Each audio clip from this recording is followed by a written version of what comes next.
No, thank you so much. It is an absolute honor to spend this time with all of our leaders, no matter where you are across this beautiful globe. I am absolutely honored to be able to spend this time with all of you. And we're going to focus our time today on this simple yet sometimes complex idea of leadership.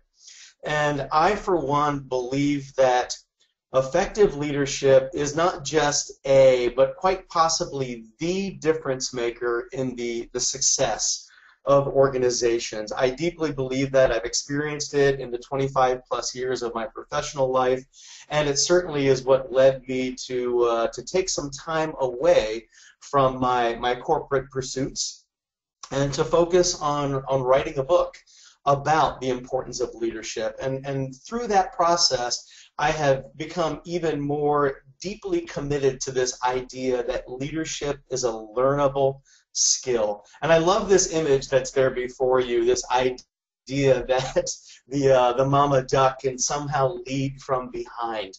And you're going to see that that's a bit of a prelude into a lot of the concepts that I'm going to share today that hopefully break down what some might consider a very traditional notion of leadership, and instead really focus on what would be considered a forward-thinking or 21st century style of leadership.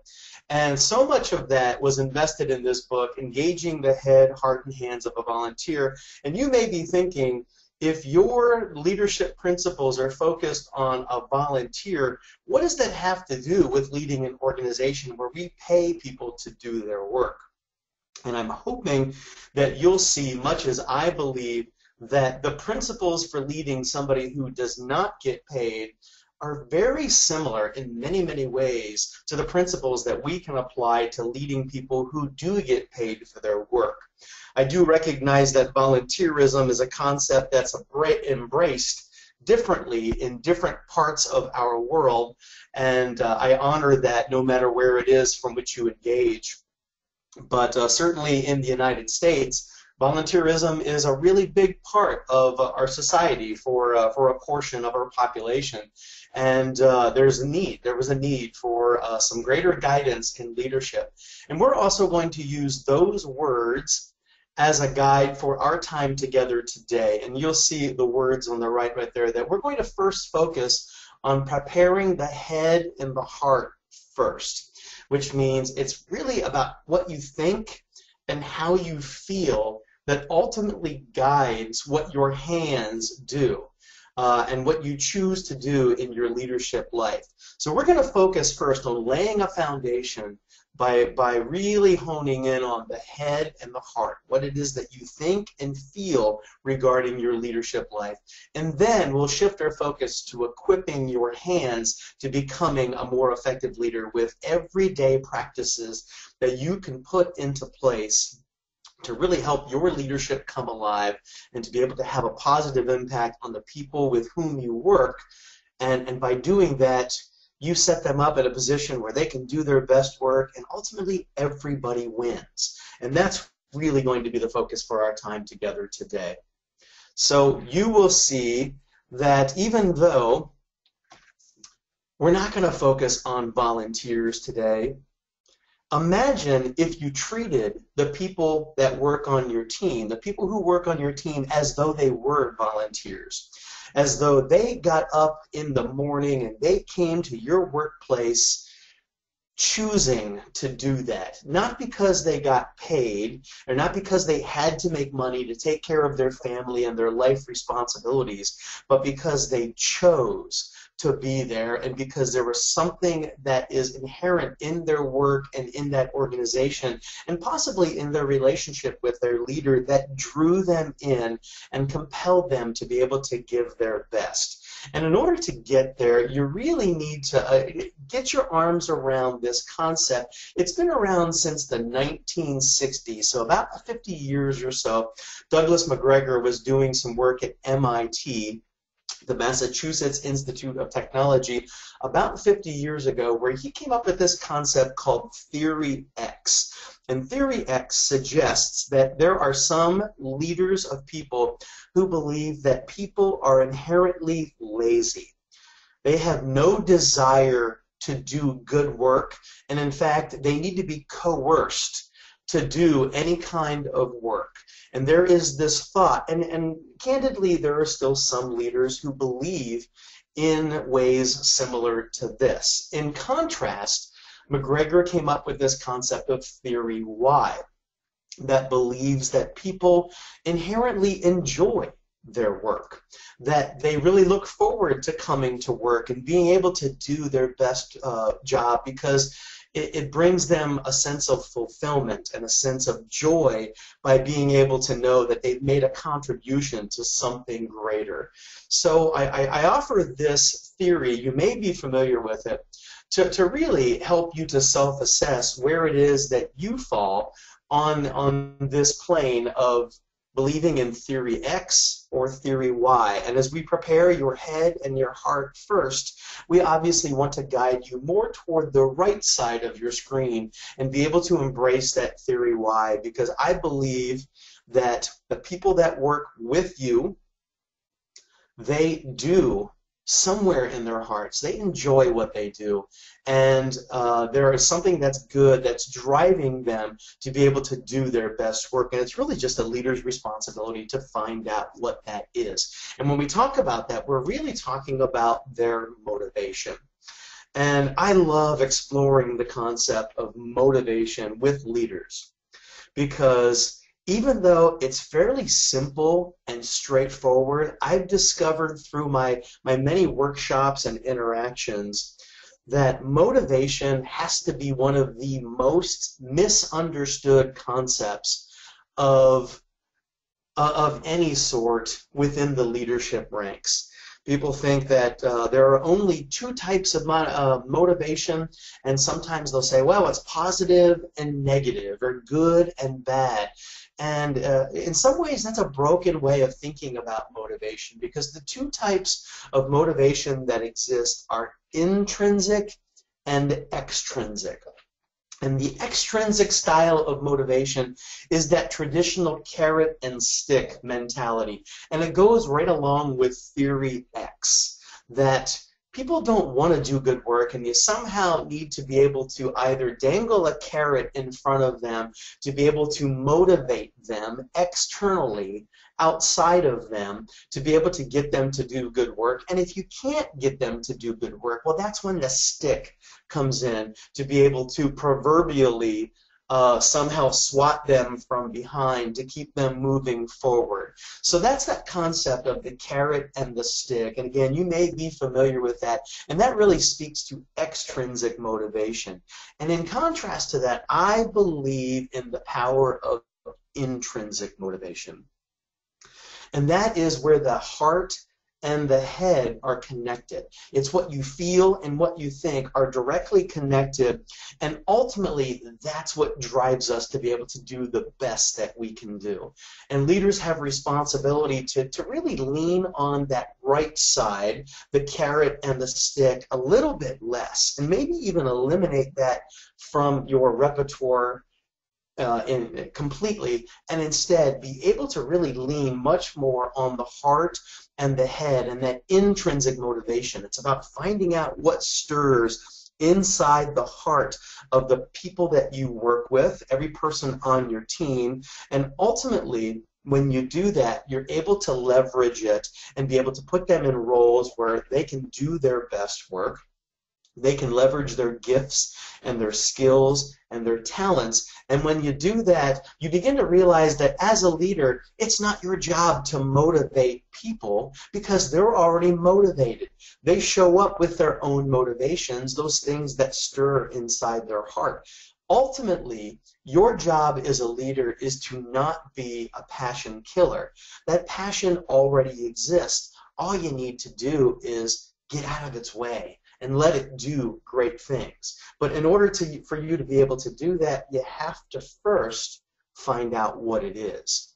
And as we talk about leveraging intrinsic motivation and not being a passion killer, we would not do you justice in your leadership development if we didn't add to this discussion of the difference between management and leadership. And this is an often discussed topic. In fact, if you Google management and leadership, chances are you're going to find many, many different hits on that Google search.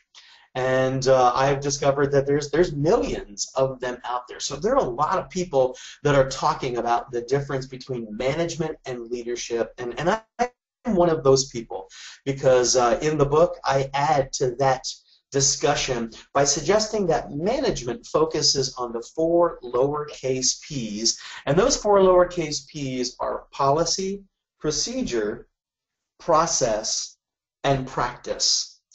And those are all really important things in the work world, but leadership focuses on the 1 capital P of people. And as we focus on the capital P of people, and I might add one more P word, which is passion, also a capital P word, people and passion. And when we look at those and their importance in contrast to those 4 lowercase p's of policy, procedure, process, and practice, I love, in a workshop environment, I love to ask leaders, well, which one of these do you think is more important? And there's lots of dialogue that will ensue as I ask that question. Different people have different perspectives. And then finally, after I get lots of different inputs, I say, you know, that's not fair of me to ask because it's really a trick question. Management and leadership are both equally important in your business life. No matter what your organization is or what you do or what you hope to achieve, management and leadership are both important. But the reality is, in most organizations, management is the one that gets more attention, and leadership, this idea of focusing on the capital P of people, is the one that often gets overlooked. And as we do that, we end up focusing on the things that are in black and white, and the things that are concrete and easier to deal with. It's the comfort zone for a lot of people who are in management roles. Because dealing with people, that can be difficult sometimes. There's no playbook that says exactly how you do it, and the answer to one situation could be a different answer to a different situation sometime in the future.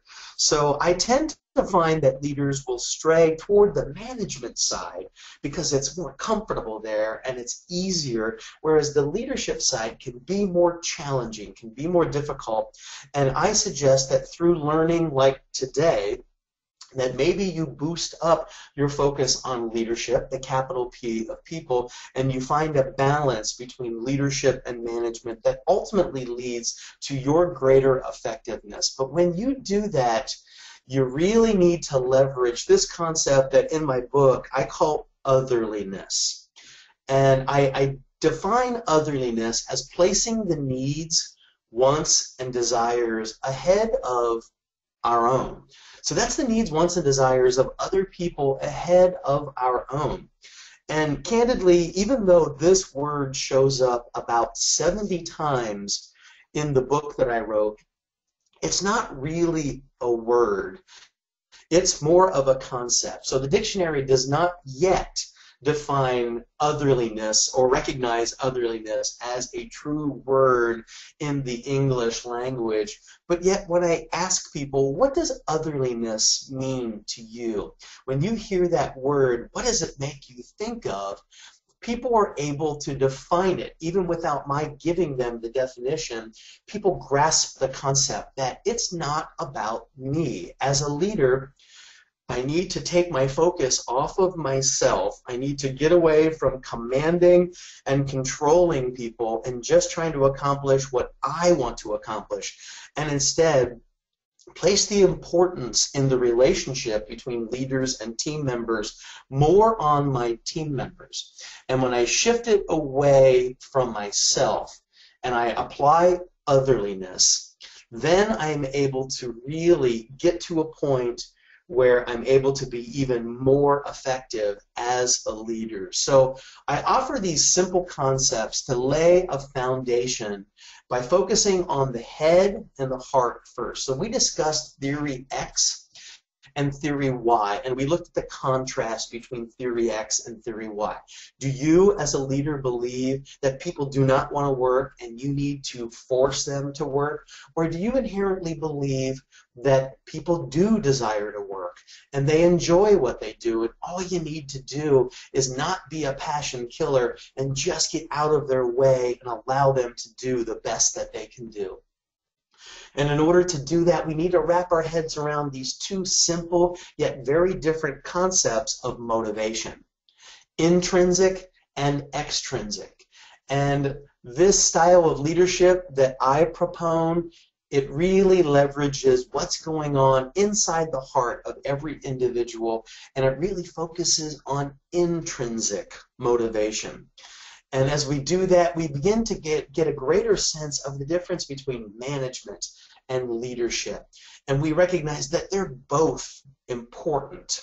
But as they're both important, sometimes that management stuff, the policies and procedures and processes and practices, all important, but they get a bit more attention. And as we give that more attention, we sometimes leave out leadership and how important that is to focus on the capital P of people. So we seek to elevate leadership so that those four lowercase p's and the capital P, they get a balance. And in order to do that, as a leader, you must embrace this concept of otherliness, this idea that it's not just about me, but it's more about we. It's what we can do together. And by placing the needs and the wants and desires of other people ahead of our own as a leader, ultimately everybody wins. Which means everybody, the individual on your team, you, the leader, because you got them doing the best work that they can do, and as a representative of your organization's winning too, because you got all of your people moving in the same direction. So we prepare the head and the heart first by laying this foundation and by introducing these simple concepts. And now we shift gears just a bit to focus on equipping your hands as a leader. And we're going to do that through some simple skill building exercises, just being introduced to more concepts that you can begin to apply immediately. And these are simple tools. There's nothing complex about leadership. It's a matter of breaking it down into everyday simple practices that you could put into place in your leadership role as you go about your daily work, as you interact with all of your team members, whether live or virtually, to be able to help your leadership style to come alive. And they begin to see that you're a person who supports them and you have their best interests in your heart, and ultimately you're helping them to be able to do the best work that they can do. And here's the 3 simple steps that I offer that are going to help you to both engage and continue that engagement, to sustain the passion in your people. And it begins with discovery. That's where it starts. It's about finding out what's going on inside the heart.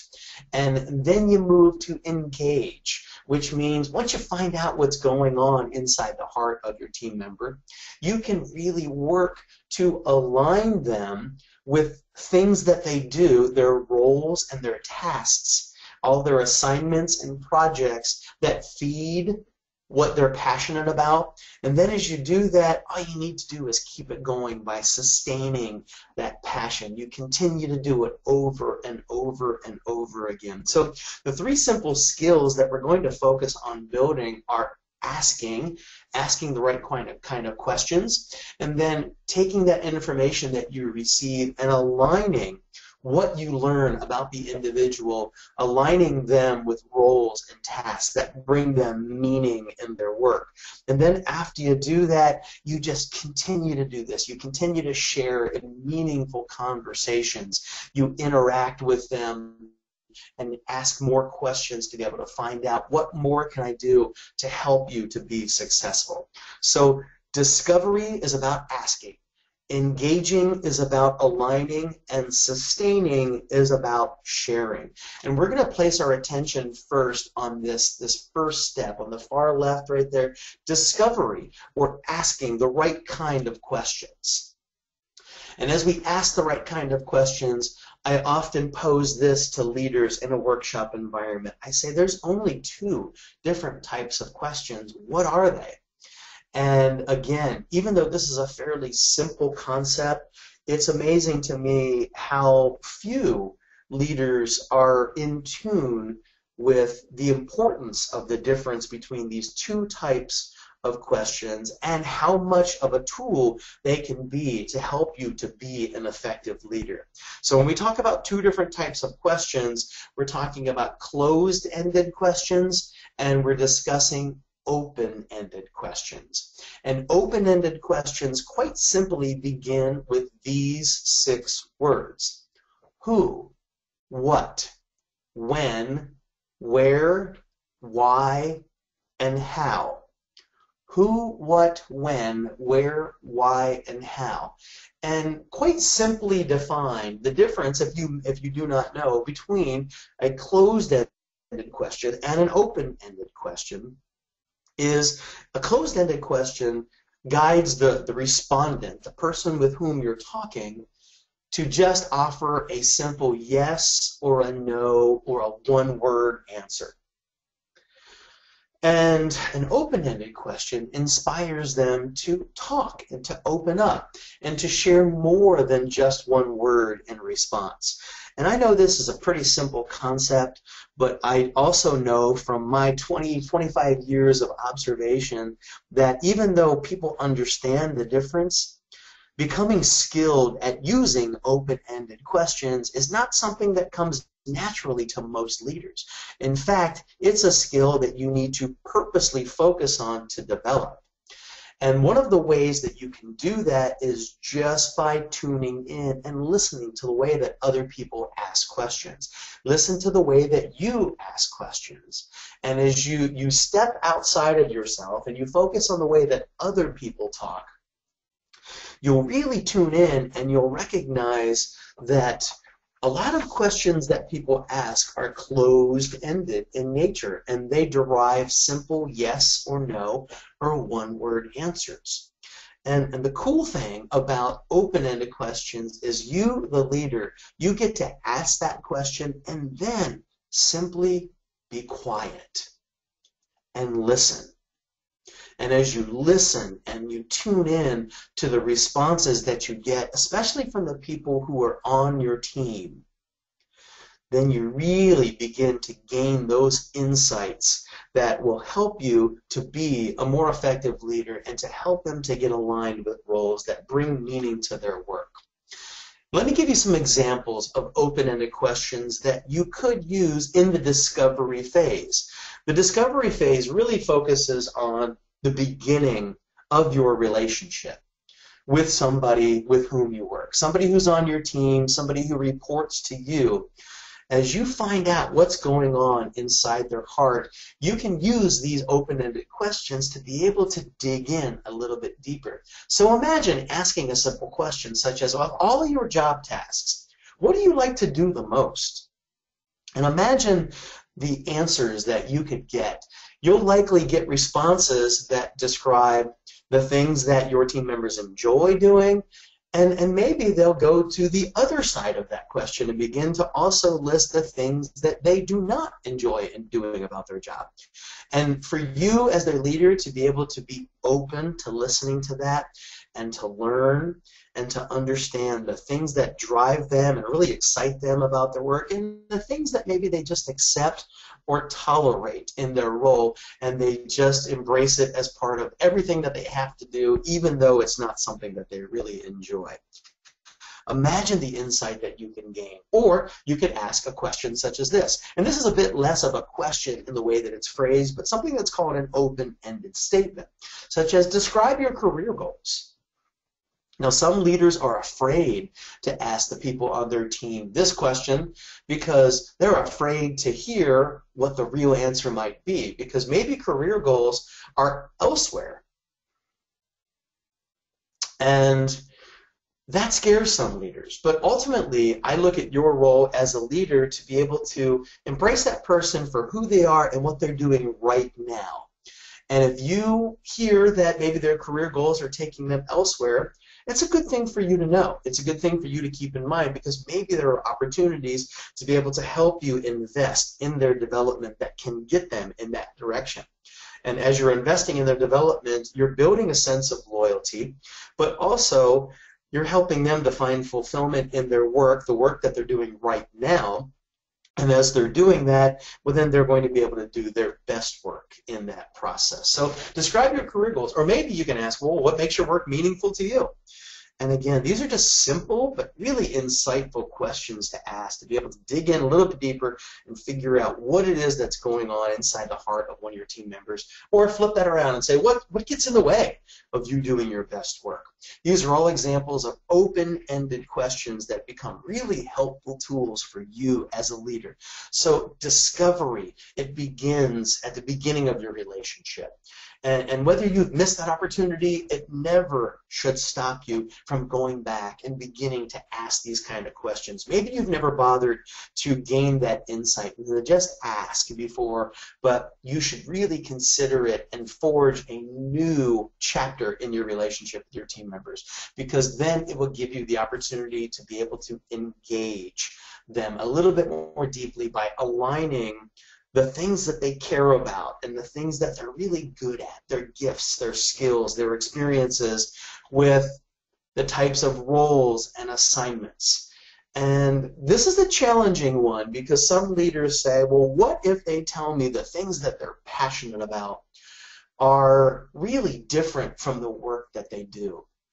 And I suggest, well, maybe you need to dig a little bit deeper.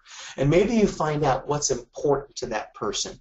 Maybe it's outdoor activities, something that's outside of work that really has meaning to them. Maybe it's spending time with their family, and or people who are close to them, their friends. And all of these insights really help you to gain a better sense, and then ultimately to lead somebody to be able to modify their roles and their assignments and the things that they do, to the degree that you're able to do this in your leadership role, to be able to shape the type of work that somebody does, and to be able to move work in the direction of somebody, to help them, as we sometimes in the United States, we talk about getting our ducks in a row. And I'm not exactly sure where the origin of that phrase comes from, but what it really means is alignment. It's about getting all of our stuff together. And that's really what we're talking about, is when we align the gifts and the interests and the passions of your team members with the roles and assignments. But we never are able to do that until we first ask. So those are our first two steps. As you ask, you discover what's going on in the heart of your team member, and then you help them to get aligned with the roles, and suddenly, you as a leader, you're doing a little bit less commanding and controlling and just getting your people to do what you need them to do to be able to accomplish your goals and objectives, but instead you realize that, wow, I am in a role where I can equip my team members. I can guide them in the right direction. I can support them in achieving what they want to accomplish. And ultimately, I can say the right words, and I can do the right things to inspire them to be able to do their best work. It's a much different way than that traditional approach to command and control, but instead we equip and we guide and we support and inspire. And as we're doing so, we're helping our team members to get aligned with the things that may bring them the most fulfillment in their role. So we discovered, we asked, we found out, we more deeply engage our team members by aligning them, and now we need to keep it going. We do this by sustaining and sharing and ongoing communication, sharing and ongoing conversations. It really breaks it down to just simple conversations. And we're going to focus on two different types of conversations. One is the feedback conversation, and then we're going to touch just a bit on the coaching conversation as well. And when we put these two together, you will ultimately see that these two forms of leadership communication, you may be practicing them, you may have opportunity to be able to practice them better. And one thing that will help you to do that is to embrace a clear definition for exactly what feedback is, because again, This is a concept that can be often misunderstood by leaders. So feedback, as I define it, is a series of informal, on-the-spot interactions with others to acknowledge work performance for the purpose of recognition or improvement. And what I want to do is break this definition down by focusing on the key words. And we'll begin with the first key word that you encounter, series. Feedback is a series of interactions, meaning that this is not just a one-time thing. This is not something that you as a leader would do just once, but you want to build it into your repertoire. You want everybody on your team to know that feedback is just something that you offer to them on a regular basis to be able to let them know where they stand and let them know how they're doing in their work role. And when you treat it as a series, an ongoing series of interactions, then it no longer will catch your teammates, your team members off guard, because they begin to expect that you're always going to be in that mode of offering feedback to them. And feedback is a type of interaction that is informal. It's on the spot. It's catching somebody in the act of doing something great. Or possibly you catch somebody in the act of doing something that has opportunities to be done better. So they're very informal. There's not a prepared speech, but it's something that comes from you, the leader, comes directly from the heart, but yet can follow a simple structure so that feedback can include all of the essential components that are going to make it meaningful to the receiver of the feedback. But feedback, it's informal. It's on the spot, or as I say, sometimes not on the spot, but as close as possible to the time that the situation occurred. You can't always offer feedback on the spot because you have to sometimes take in the environment and consider the other people around and make sure that, especially for feedback for improvement, that you offer it only when other people are not around so that we can maintain the dignity of the person who you're offering feedback. And we include the words interactions with others to recognize that feedback is not just necessarily an interaction between leaders and their team members. Feedback can go in lots of different directions. So maybe even leave room in your relationship with your team members that they can offer feedback to you. So feedback is about interactions with others, and feedback acknowledges. Feedback is a way of letting somebody know that you have noticed.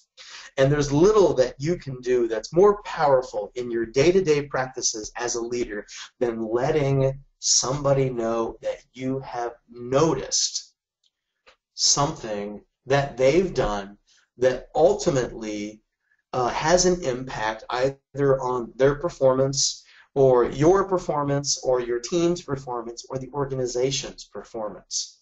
And that feedback really should be focused on work performance. And I'll add work performance and behavior because I offer this tip to leaders. Avoid offering feedback to somebody on their personality or something that they're really not in a position to change. Instead, what we want to do is just really focus on the observable behaviors, the things that you actually see a person do or the things that you hear a person say. That is what we want to focus our feedback on, work performance and behavior. And all of this has a purpose. Feedback has a very specific purpose, and that purpose is acknowledging either recognition or improvement. So there are only two reasons why you as a leader would offer any of your team members feedback, or offer anybody feedback for that matter. It's to recognize that they've done something good, and the desired outcome of your feedback is to encourage them to do it again. It's when you see it and they're doing something well, you want to say it. You want to let them know, because ultimately that helps them to clearly see, wow, this is something good, and my leader desires this and is encouraging me to continue to do it. And the only other outcome that we desire for feedback is improvement. Improvement meaning that we're going to let them know that maybe there's an opportunity to do something just a bit better. And as we bring attention to that, We provide gentle guidance that will help them to be able to embrace possibly a different or a new way of approaching that task. And I offer this fairly simple feedback model called the RBI and the BIF feedback model. So I'll give you a hint. The B and the I in both versions of this feedback model are the same. And the B and the I stands for behavior and impact. The only difference would be the R and the F. And the R, recognition, of course, really represents when you offer feedback for recognition. When you want somebody to do something that you have observed them doing or heard them saying, when you want them to do it again. Repeat the behavior. You would include a recognition word. Maybe it's a superlative word such as great or awesome or super or excellent. Whatever your word is, whatever your go-to word is that provides recognition, a superlative word that provides a wow moment is what you want to include in your feedback. And then you describe the behavior. You want to be descriptive in your words, saying this is what I heard or this is what I saw. And then you also want to include the impact of that behavior, meaning as a result of you doing this, this is what happened. And for those of you who may be familiar with the game of baseball, RBI, and I offer this as a reminder or a mnemonic, if you will, for anybody who knows anything about baseball. RBI it means runs batted in baseball, but it's also a good way of remembering RBI for recognition, behavior, and impact. So that can be a nice little reminder for those who know the game of baseball. The other side of this model is when you deliver feedback as a leader for improvement, you embrace the behavior and the impact. In other words, we're describing what you see and what you heard. And then you also describe the impact of that behavior. But the difference is there's an absence of that superlative word. There's not a recognition word, but instead there's gentle guidance for the future. So you're able to make some recommendations and say, next time, let's try this. Or in the future, maybe you can do this instead. And that's the slight difference between these two models. So it's the RBI and the BIF feedback model. And we could spend an entire 40 minutes just building skill around the use of this model.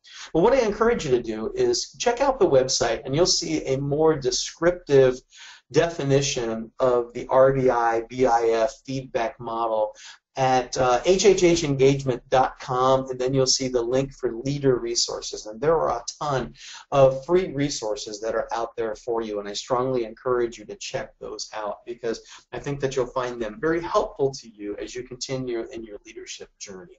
So feedback is an important tool. One more thing that I want to focus on is coaching.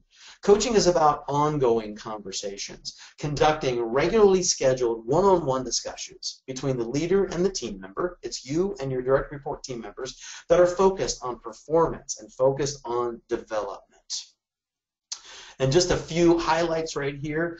Coaching is something that you do on an ongoing basis. It's about having regularly scheduled, not just a one-time thing, not just when there's a problem between you and your team member or you're having an issue with their performance, but you're having these conversations on an ongoing basis. It could be weekly, could be bi-weekly, it could be monthly. You and your team members, you get to decide what's the right frequency, but ultimately you want to get them done on a regular basis and get them on your calendar. Schedule them. Show that you mean business. Show that these conversations are important to you, and also give your team member the opportunity to prepare for these meaningful conversations by scheduling a coaching conversation. And then recognizing that coaching is one-on-one. I often hear leaders say, well, I don't have the time to do this, and ultimately I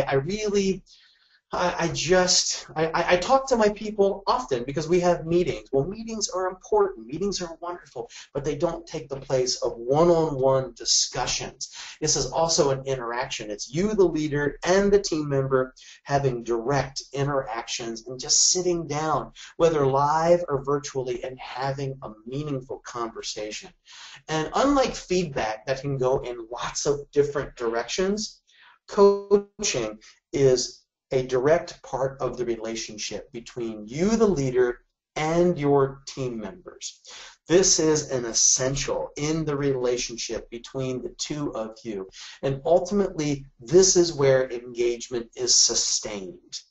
Being able to continue to have these focused conversations, meaningful conversations where you really sit down and you just discuss openly what's going on in the work environment specific to that team member's performance. In other words, what are they doing in their work role? And being able to talk about what they've done in the past, what they're working on right now, and what they might be working on in the future. But as you begin to talk about things in the future, you may also be touching on development components.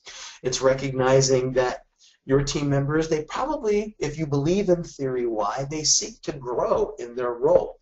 And whether that means they're looking to go somewhere else or be promoted, or they're looking to expand their current role or grow in place, meaning grow within their current role, then yes, you need to continue to include that as part of your coaching conversation. So feedback. Coaching, feedback using the RVI and the BIF feedback model, or this definition of coaching, both things that you as a leader can institute in your daily leadership practices, being able to put these things into place, to apply these simple skills that ultimately lead you to be able to discover and engage and then sustain the passion in your people. Because here is a simple truth in which I deeply believe, and in fact it's one of the undercurrents of the book that I wrote, is when we look at fully engaging the people on your team, engaging their head, their heart, and their hands, that the simple truth is that engagement happens one person at a time. And we can look at an entire team and the strategies at an organization level for how we engage people, but ultimately engagement happens one person at a time. So with those simple concepts being shared, I do want to turn it back over to our moderator, and let's open it up for questions. Well, thank you very much for a very intriguing presentation. Folks, we are now open for question and answers.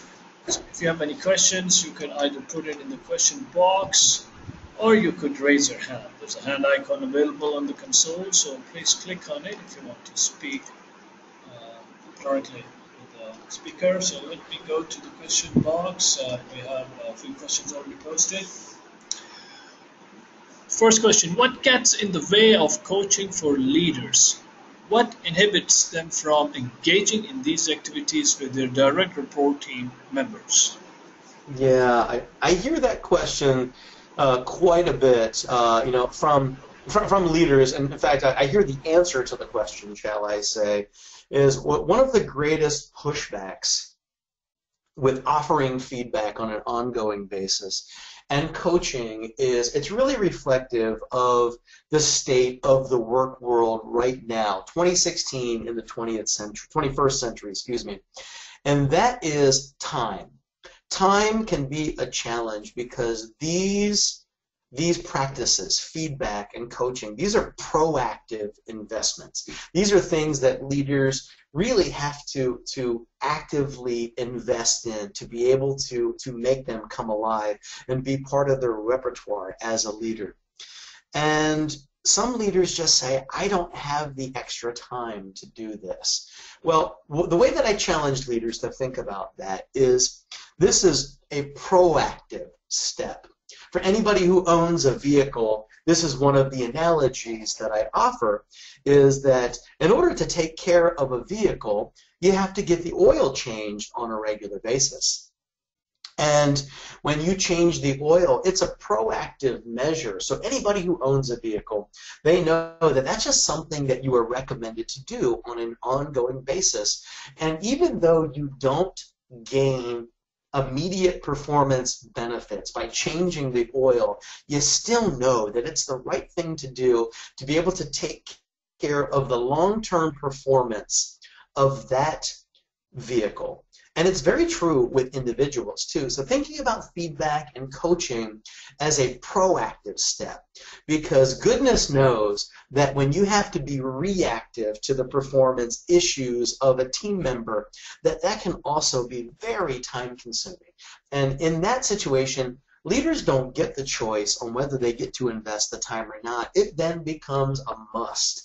It's a requirement at that point. So I recommend that leaders be proactive with feedback and coaching and invest the time on the front end, because ultimately you'd be able to spend less time on the back end with redirecting behaviors and really addressing performance issues as they arise. One more thing that I'll add to this is that if you have performance management systems in place in your organization, feedback and coaching really can nearly take the place of those conversations. Ultimately, what you would want to do in a performance management approach is to be able to say that you've already had these conversations with your team members throughout that performance period. And you do that through offering them feedback and engaging in coaching conversations with them. So what gets in the way? Time gets in the way, but I recommend that leaders take a proactive approach to leading their people as opposed to a reactive approach. Thank you. Another one from Brother Arif Hussein. The question is, when your manager sits with you on a weekly basis and as employee you don't feel the conversation is meaningful, but he's just trying to push you to limits, please advise if someone should quit in this scenario. Oh, goodness. Yeah, I am hesitant to offer a blanket yes or no answer to that, because I recognize that the relationship between a leader and their team members can be complex at times. And that's why we've spent so much time, and why people across the world have been continuing to invest in the development of leaders, because it's not a leader's role to push somebody, to possibly encourage and to inspire, but to push and to try to squeeze the absolute most that you can get out of somebody, as opposed to really sitting down and having a meaningful conversation. It sounds like this question is describing a leader who does not embrace the concept of otherliness. And again, I'm just basing that assessment purely upon the way the question was posed. I don't know either players in this relationship, but that really comes down to an individual choice. I think that team members in that relationship, if you're reporting to a leader, and we all do at some level, to be able to take a more of a proactive approach to their coaching relationship with their leader. They can show up to that meeting with prepared discussion points, possibly questions of their leader, and begin to take greater ownership of the coaching conversation. So it sounds like in this relationship the coaching conversations are happening, but the team member is not really pleased with the way that they're happening. So a team member can make an effort to be able to own that conversation a bit more, not in an aggressive kind of way, but just by showing up prepared and maybe having a bit more of a 50-50 balance in the airtime of that conversation, so that the team member's voice is being heard more by bringing discussion points, by asking the right kind of questions, and being able to own that conversation a bit more. And then ultimately, if that approach and your ongoing efforts don't lead to harmony in your work relationship with the person that you call your leader, then you really need to make decisions about what's going to bring you fulfillment and what's ultimately going to be able to also help you to take care of your family and your responsibilities. So I believe that people, they need to be in roles where they do gain fulfillment from the work that they achieve, and the leader-team member relationship is a critical part of that. So do as you wish with that, but ultimately invest, proactively invest in that coaching conversation. There is supplementary from Mr. Hussain. What if your direct report is more competent than yourself? And again, the question was more confident? More competent. Oh, more competence. Well, I would suggest, I'm going to boldly suggest that that is a good thing. In fact, I think that effective leaders, what they do is they surround themselves with highly competent people and they help them, they support them in being able to do the best work that they can. And those things that we talked about getting your team members aligned with the work roles, that they're able to do their best work, that's a key part of that. So there is a competence component that's included in that. And I say that's something to be celebrated. In fact, I'm going to suggest that it's a very traditional, maybe an old school way of thinking about management, that the manager has to know everything and be better at everything than what their direct report team members are. And that's a very traditional way of thinking about leadership, and I actually encourage leaders and team members to embrace a different way of thinking. That it's perfectly fine, in fact, it's preferable that the manager, the leader, is not the expert in all areas. Of course, they bring some expertise with them, but they need not be the expert in all areas, because ultimately the primary role that they need to focus on is leading people. They don't need to be the subject matter expert in every single area. They don't need to have a higher level of competence than every person on their team. That can be a rather command and control, oppressive style of leadership. And what we're really asking you to embrace is a new way, a different way of thinking, and recognize and celebrate the fact that your team members may be really, really good at what they do. And that's a good thing. Okay, thank you very much. We have another one, interesting one.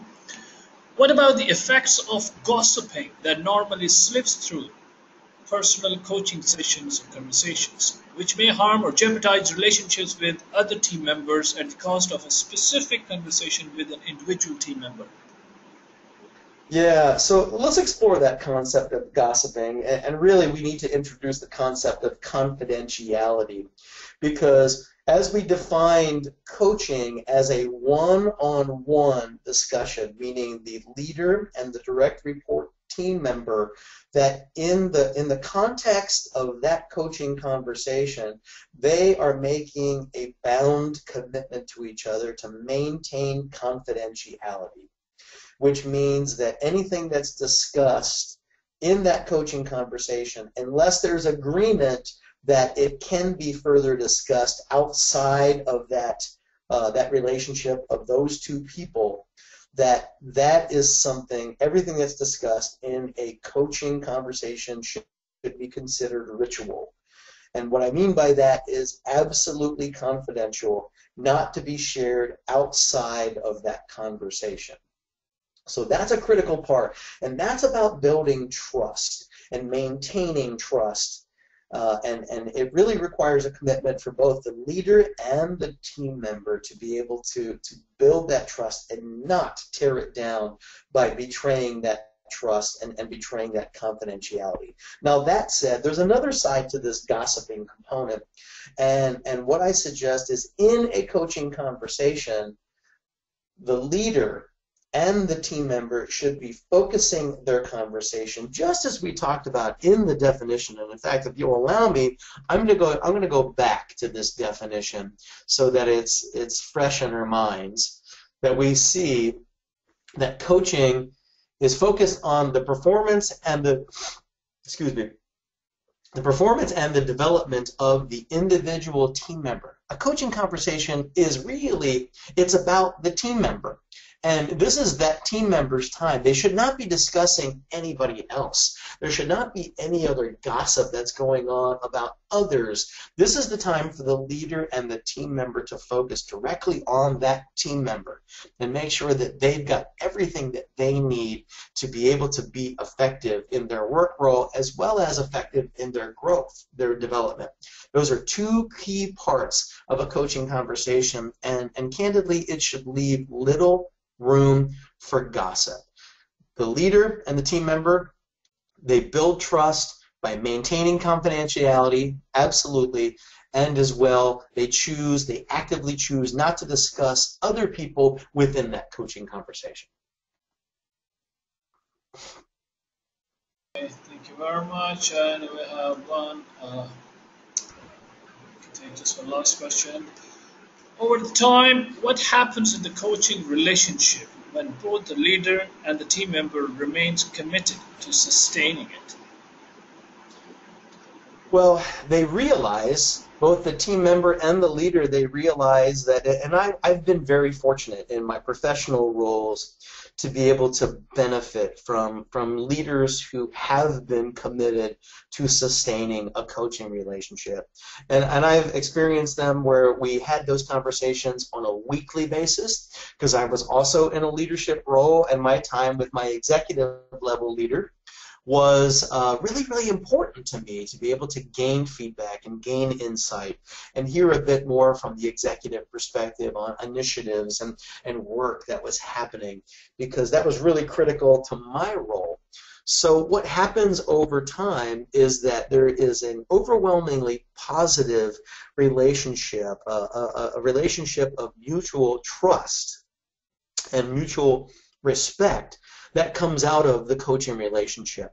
Leaders and team members, that they begin to break down a lot of the hierarchy, and they recognize that there are two people who are working together, who share in common goals. And even though their boxes may sit on different levels within the organizational structure, ultimately this relationship's result, the conversation's results, are that they recognize that they're really working closely together. And to me, that's one of the greatest things that can come out of a coaching relationship, is recognizing that there's trust and there's mutual respect that happens, that just is an inherent part of opening up the communication lines and having two people discuss the things that are important in the workplace. Well, that really brings us towards the end of the webinar. I really want to thank you, Mr. Otherliness, for a very interesting presentation. Any concluding remarks that you would like to give before we dismiss that? Well, it does come back to that point that we had made just a moment ago, and we'll get a chance to emphasize this again, that your goal as a leader is to draw your team all the way in and to be able to set them up so that they're able to do their best work. And you do it with feedback. You do it with coaching. You do it by being present in their role and recognizing that engagement happens one person at a time. So with that, I am deeply honored to be able to spend this time with our leaders, and I look forward to your continued success. Well, the feelings are mutual, and thank you very much once again. I really want to thank you on behalf of the Madinah Institute for Leadership and Entrepreneurship for taking the time to share this valuable information. So thank you very much, and thank you all of those who participated in this webinar. We are recording it, so please stay tuned to webinar.mile.org to learn about our upcoming webinars and to equally access the archive section. With that note, I would like to conclude and end this session, so you all will be automatically dismissed now. Thank you very much. You all have a good day, good afternoon.